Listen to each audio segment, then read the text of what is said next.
So Bill, I ran into these couples, all right? Two couples, young couples, all right? And I went by an open house because I had to pick something up from a realtor. And these young couples are saying, oh, you checking out this house? What do you think of it? He's like, yeah, you know what? We're first-time home buyers. Florida's not for us. Okay, interesting. So they're like, I said, what do you mean? Just because you're a first-time home buyer?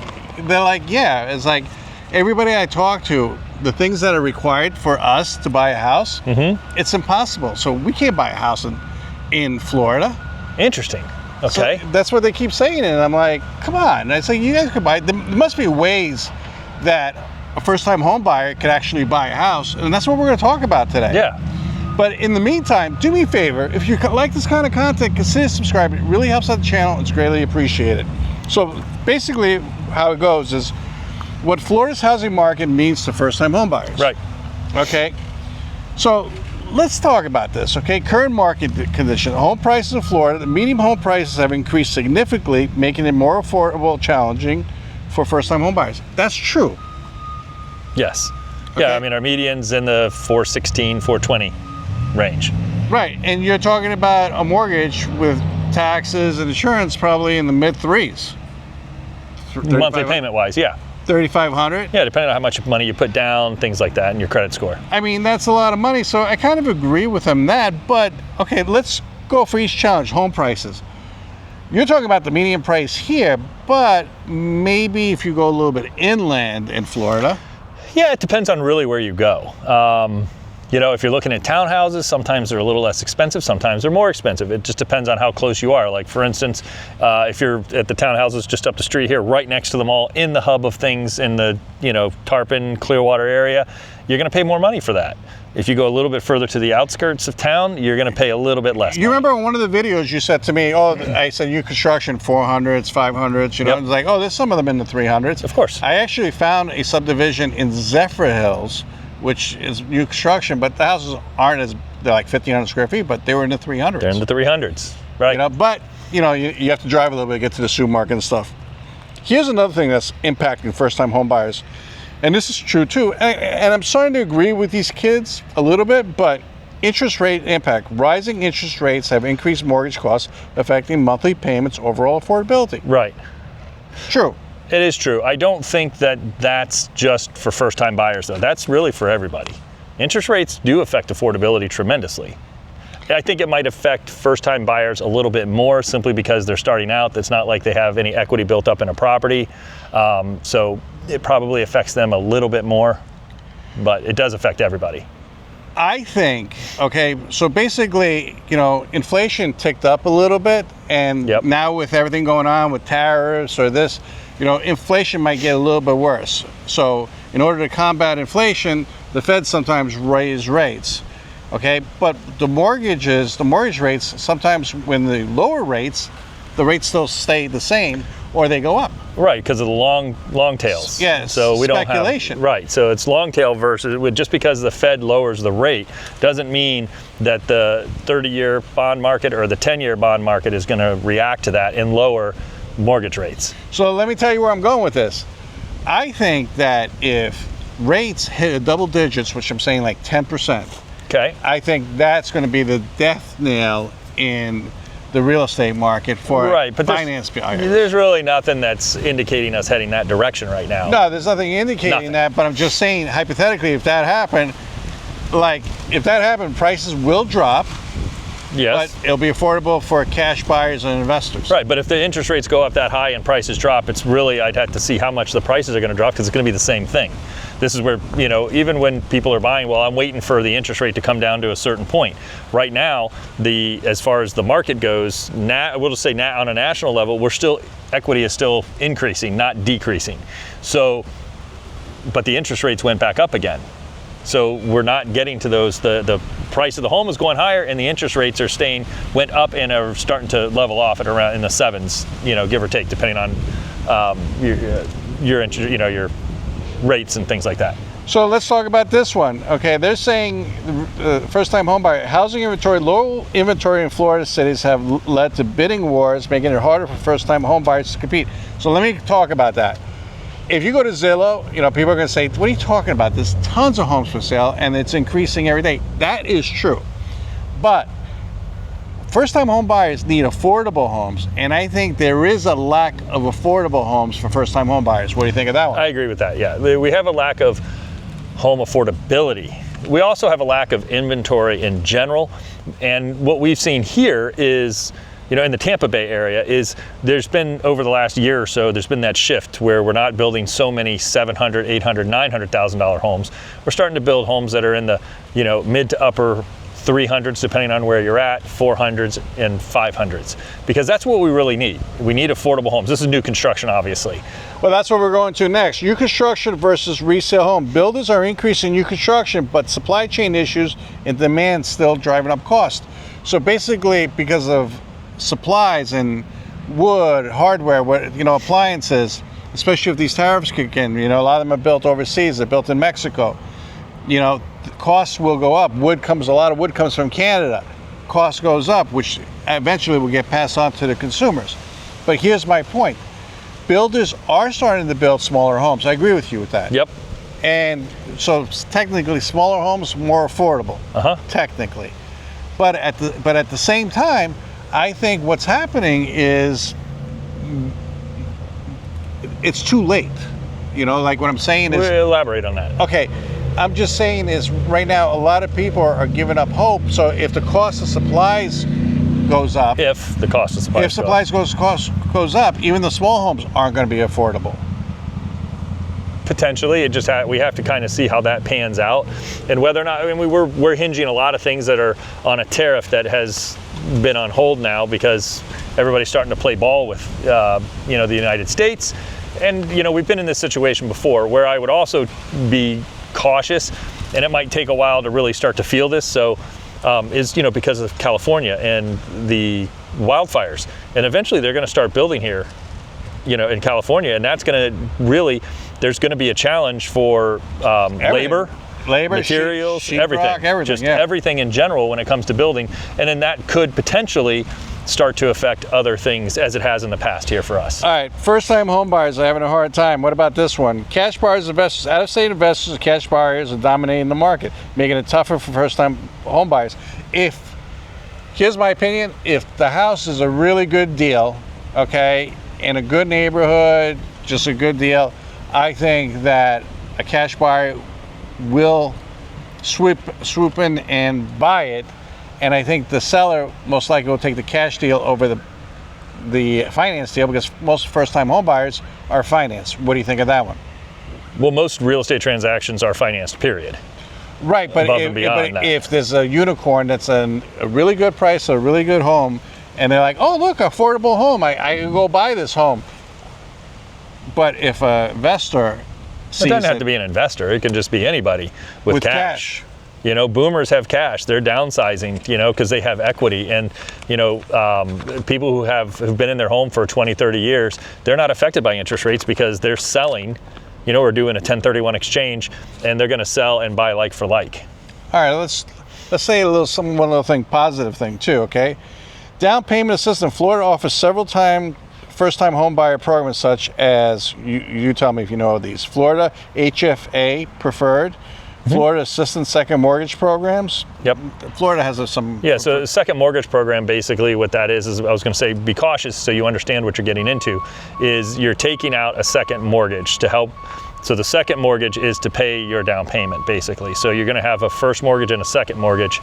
So you'll have like two payments. It's almost like if you have a home now, you take out a home equity line of credit, or you do like a cash out refi, and you refinance, take some cash out of the house to pay off some bills or something like that, which I don't necessarily recommend without talking to a finance professional. So talk to a finance professional about that. Just one. Make sure you understand what you're getting into when you're getting into these programs. Here's one other problem that's hard for first-time home buyers, is property taxes insurance. Florida has high property taxes and rising homeowners insurance, which significantly impacts affordability.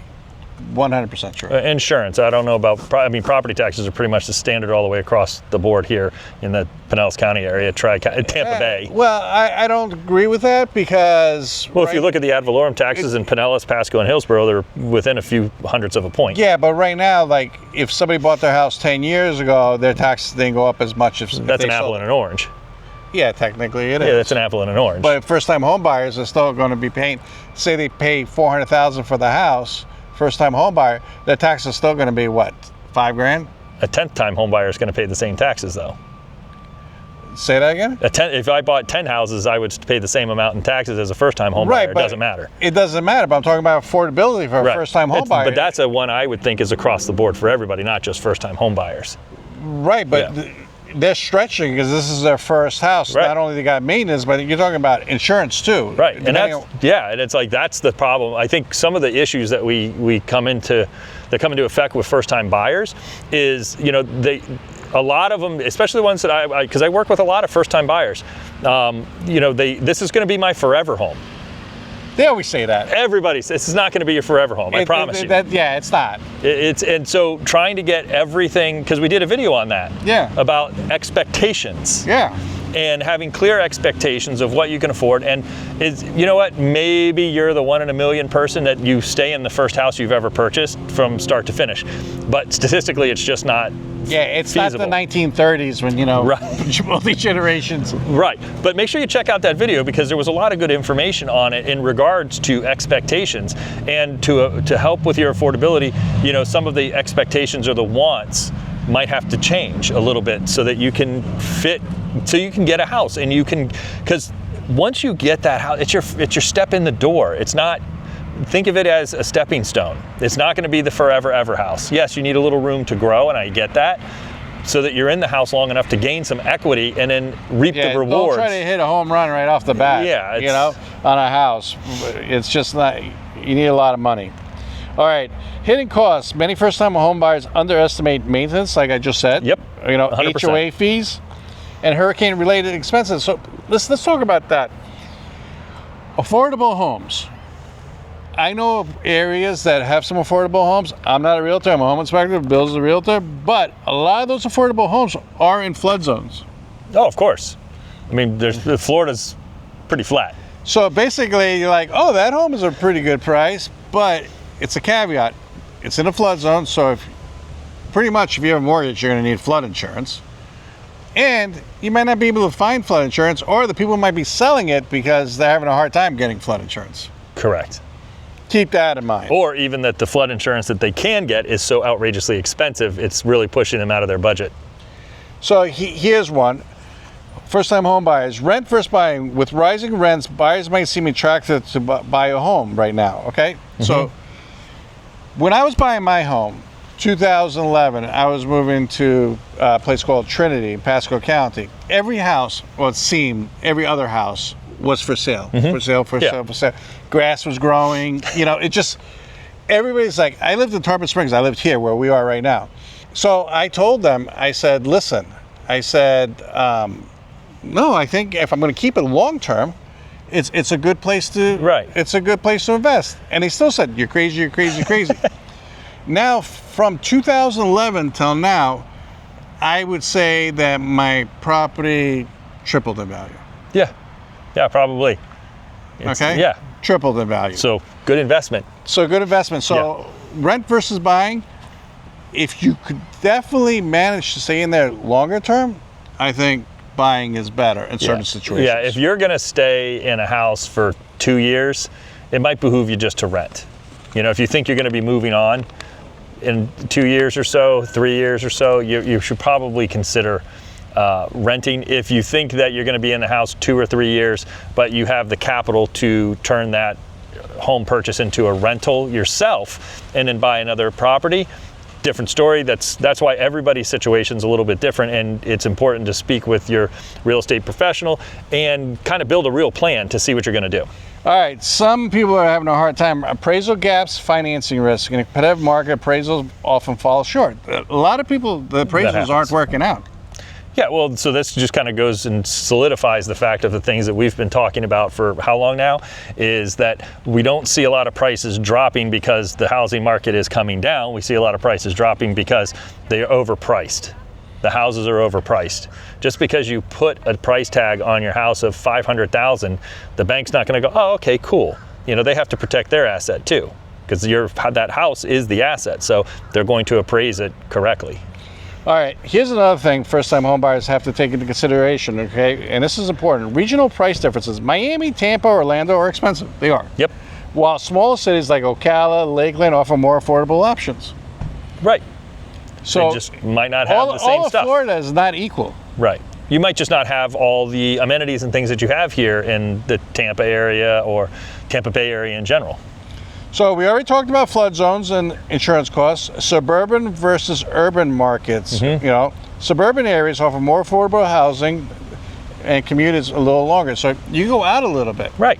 You know, and just if an urban area, like a lot of people, where was I yesterday? Hyde Park, in Tampa. You were in Hyde Park. Hyde Park, okay? Beautiful area, but I'm talking about, you know, extremely expensive area. Extremely. I was doing a condo that was like 900 square feet. It was like what, almost $600,000. Yeah, it's but it's a very sought after area there in Hyde Park. It has been for a really long time. So if you're a first time home buyer struggling, maybe that's not the area for you to look. Yeah, drive 15 or 20 minutes, or be like me and drive 25 minutes to go to Hyde Park. All right, tourist versus residential markets. Popular vacation rentals, you know, areas have inflated prices due to Airbnb and investment demands.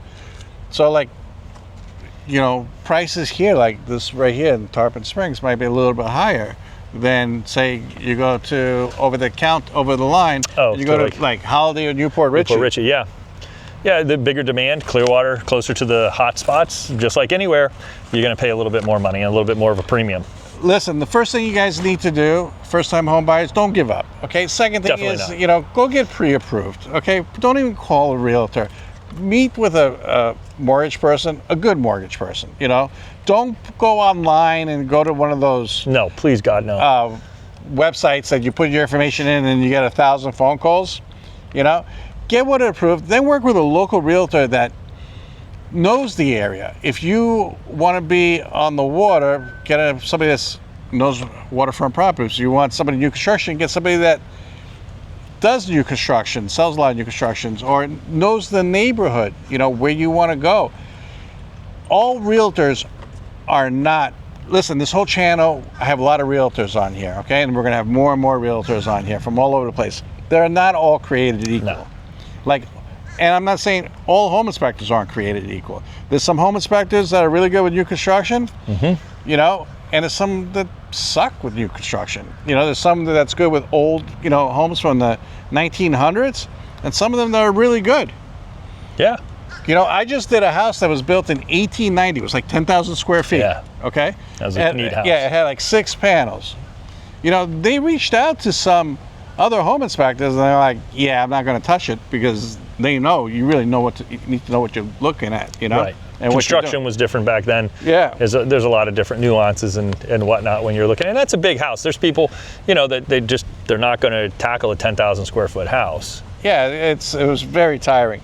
And be prepared. If you find a unicorn, which I mean like a gem, and you know, you have a bunch of overpriced and you have one, you're not the only first-time home buyer, okay? Right. You're going to walk in and look at that house. I don't care what the market is like. If it's a really good house at affordable price, there's going to be somebody right behind you. So you need to have your pre-approvals ready from the mortgage company, have the realtor ready, and be ready to make a move if you feel that that's the house for you. What do you think of that? Yeah, I mean, I differ from you a little bit. I do think it's important to have a conversation with the real estate agent, simply because you do need to make a plan, and there's a lot more to it than just getting your pre-approval. You know, we're not going to go into it on this because we're kind of towards the end of the video, but there's a lot more that goes into it than I just need a pre-approval. But you need to really have a solid plan, and this goes for anybody. Needs to have a plan. Interview realtors. Seriously, interview them. And don't just take the one that sells you the bag of goods. Like, if you're selling your house, oh, well, I can get you $400,000 if the other realtor only said $350. Even with a home inspector, look at their reviews, you know, and if they have like 5 or 6 or 10 reviews, that might be, you know, friends or family, you know. Find somebody that has over 100 reviews. Anyways, don't give up.